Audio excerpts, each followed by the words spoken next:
Pete. Yes. Like who we starting on Sunday, either Kenny or Aiden? Yes. You'll see on Sunday. I know you said both to play. Is there like a rotation in mind? Is it just seeing how they go? What is the plan for that? Yeah, there's a rotation in mind. Don't reveal everything here. Sure.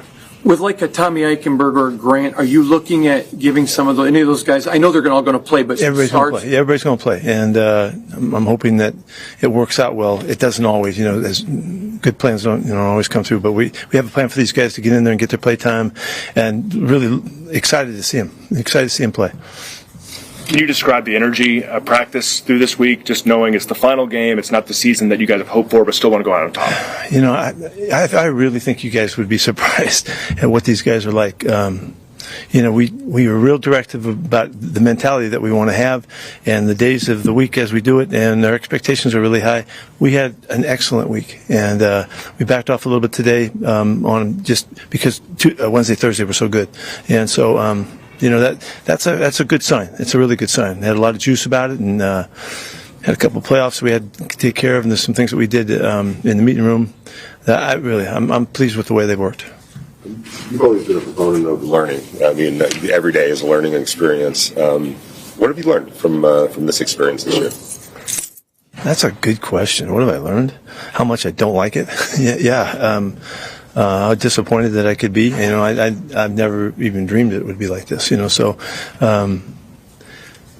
But what I have learned that, and it was kind of has to go with what the other question was, is that these guys will continue to work and they'll stay with it. And it's just because they just don't want to. They don't want to accept it. They want to only focus on the next opportunity that's coming up, which is kind of how we think, and something good's just about to happen. And they've acted like that, and they've bounced back. And I mean, they've been as down in the dumps as you can be on Tuesdays. But by the time we get to Wednesday, they know that there's a format that we follow to get you back on track, and they're doing it, And so,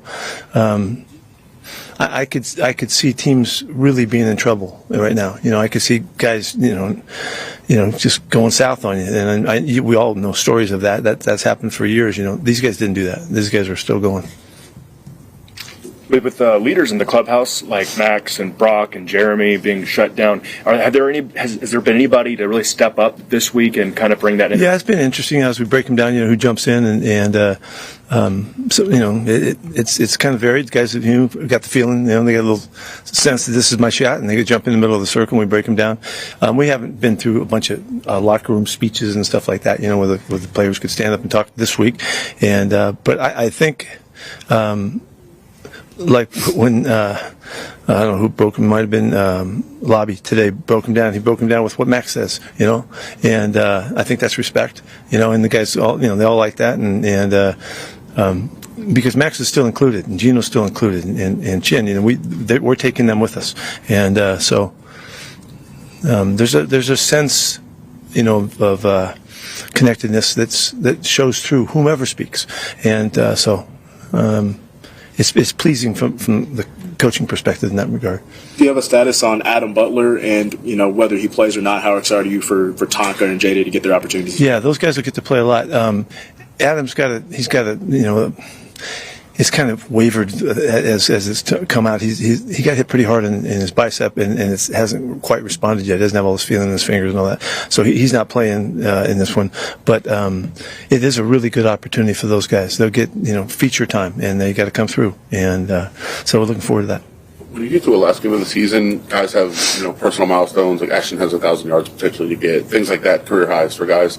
How important is that to try to allow players to reach those? I'm competing to get all those numbers knocked out. If we could do it, I'd love to do that, and I'd love nothing more for the offensive line to get that done for Ashton, and so. But we have them in mind, and you can't help it. But that's one in particular that's kind of it's been kind of a firm status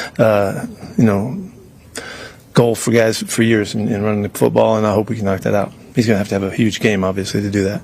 Pete, obviously there's one more game left, but as an organization, when you guys look at the development of young players this year, do you think like the organization's happy? You guys are happy with how that's come this year, or no? Well, Johnny and I were talking about that this morning about the guys in the last couple of weeks, the younger guys, have kind of felt the sense of responsibility that has really kind of shifted them a little bit. And the confidence that they're feeling because they know they've played, they can do it, and they can play on the stage, and they know they've got another chance and another chance. They've been affected by that, and so it's a good sign for those guys. And they're all going to get a great look. This should continue to be as competitive an environment as we can get for the roster spots, for all of that. The guys that come back here are going to be fighting some new guys, and everybody's going to be battling. But all you can do now is play this game and do everything you got to play a great game for your teammates. And if these guys can do that again, then it's a really good showing. Charles has looked pretty good now, and we've been excited. He needs to get some steady shots at playing tackle. We can see him out there, and he's been bouncing around at the tight end spots and all of that, and he's done that well.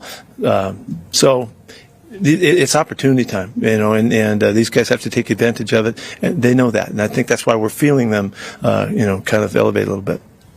Pete, ending a tumultuous season, what would it mean to you to go out with a win? Oh, there's nothing more important in the world than to win a game in this division. That hasn't happened for a while. So that if we could get that done, that would make it just a little sweeter. I'd love to have a locker room where we can have a blast, and we'll see if we can do that. Even in a difficult season like this, how much joy have you gotten from coaching the game? Oh, no, I love coaching. I love being on the field. I love the strategy part of it, all the planning and all of that. There's been a lot of games, and been a lot of preparations and all that. That still draws me in, and the curiosity of how you can make the next right call or the right move with personnel or the right decision in the film room.